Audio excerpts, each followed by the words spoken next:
Welcome back to the Skid Factory.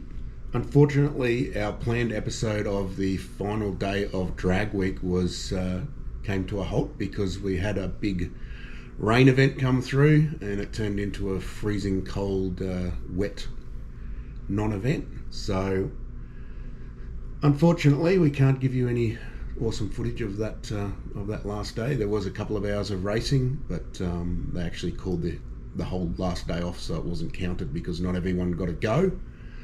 So we thought we'd just do a bit of a vlog style thing, which is something different for us, but it is what it is. We're in a hotel room in Collinsville, which is not far from the track. We got another day before we head home, so we're having a bit of a break and just giving you an update on what's happened in the last few days of Drag Week. So there's plenty of big banger cars. Obviously, they get big coverage, so we're not really going to go into all those vehicles because everyone sees them on all the other channels and media coverage that you see, and rightly so. They're all pretty cool and amazing that they can do those times and make it through.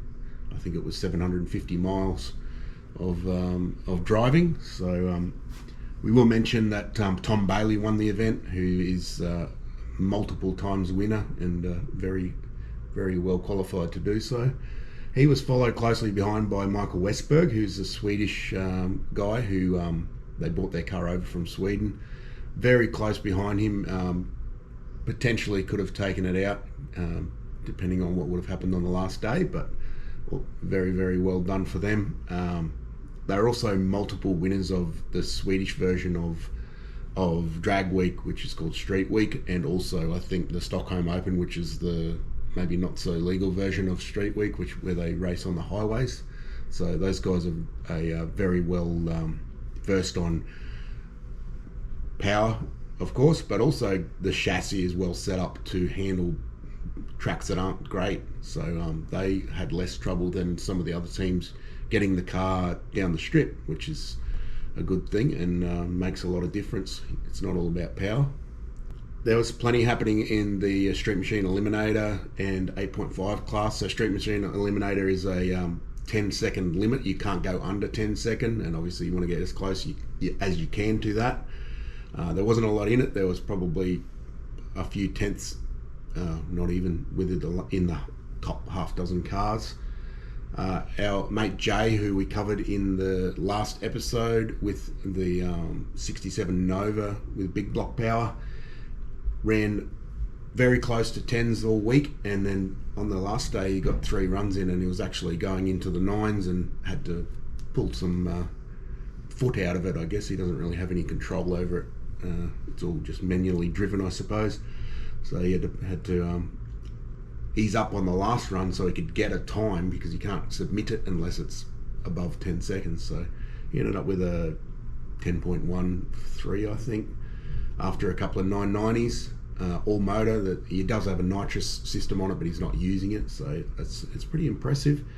More so that the car is beautifully presented, and they drove it 750 miles during the event, but also 9 hours from their home in Pennsylvania to here and back again. So that's an impressive street car, a true street car that looks great and can run 10 seconds or high 9s all day long.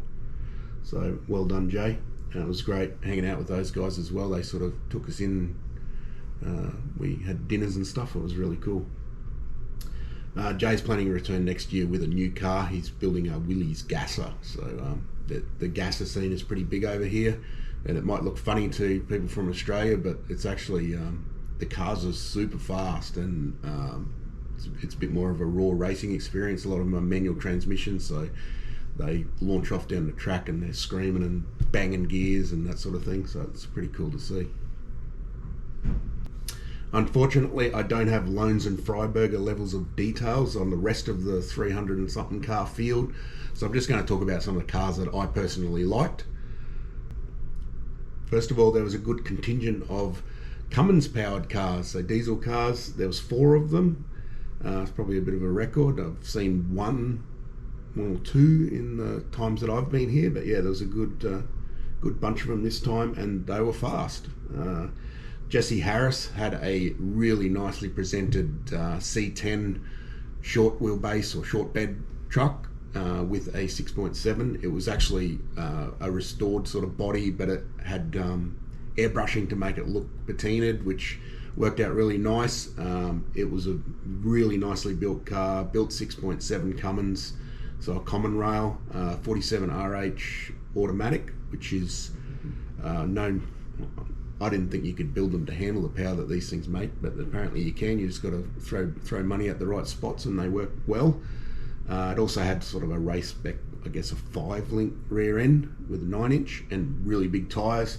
It's a low 9-second capable car, but unfortunately the Cummins turned the 9-inch into a pretzel at Byron Raceway, and they had to retire from the race. But I hope to see them next year if we come back. It was a really neat truck and nice power and a really clean running thing as well because of the common rail. On the other hand, there was a ex-pull truck which had a compound turbo 12 valve P-pump. There was no mosquitoes anywhere in sight when that thing was running, but it did pull like a literal freight train, and it was doing low 10s in the street machine eliminator class the whole time, and was quite entertaining to watch. There was another diesel powered standout, which was a 46 Chevrolet truck or Ute rat rod. It had a 6.7 ISB Cummins in it as well with compound turbos.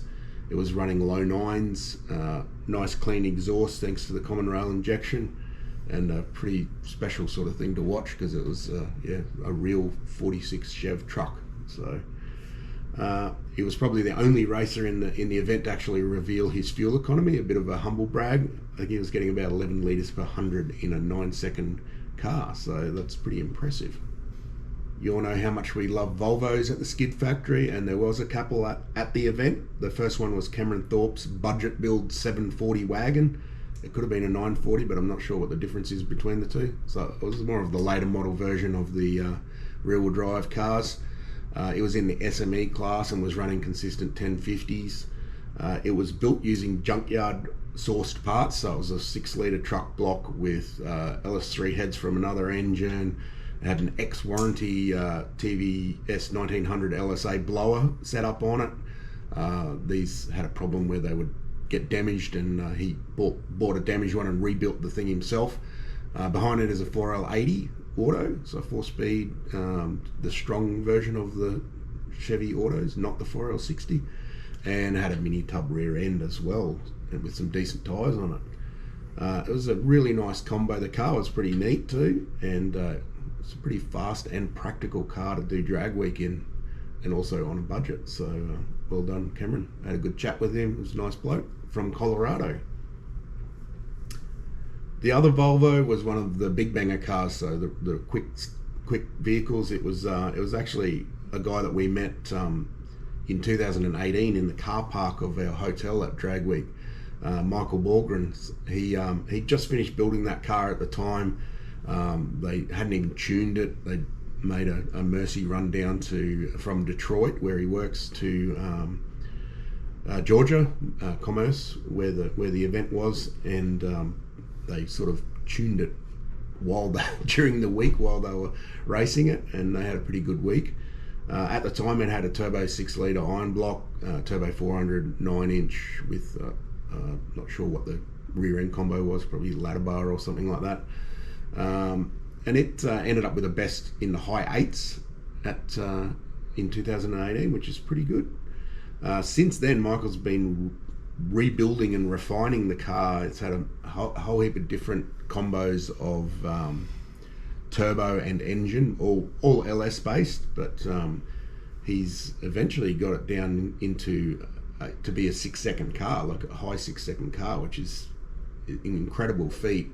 It's very funny to see this Volvo station wagon, which is one of the wonkier looking cars you'll see around, but this thing hauls ass, and everybody loves it because it is a Volvo that hauls ass. It's running a dart blocked 388 cube LS, and it's got a 110 mil inducer turbo on it, so we're talking a big unit here. It makes great power. They did have a bit of trouble this week, as is not uncommon on drag week. It just if you're going to find out something that's not quite up to it, it's going to be on drag week. They had a lifter failure, which they had to, obviously that's a heads off job to get that lifter out and replace it. The camshaft was a little bit damaged, but they didn't have one to spare, so they just ran with the damaged cam, and they still were doing 7-second passes even with those problems before the rain set in. So well done to those guys. Him and his engine builder, they also built the engine in the second place winning S10 pickup as well, which is pretty much the same combo but with a bigger turbo. So those guys know what's happening for sure. I hope to see them next year. Speaking of next year, all this drag and drive stuff is making us really hanker for some of the action ourselves. So we might get into building our own drag and drive car, and you might be able to see that maybe next week. So thanks for watching, thanks for putting up with my vlog, and we'll see you when we're back in Australia.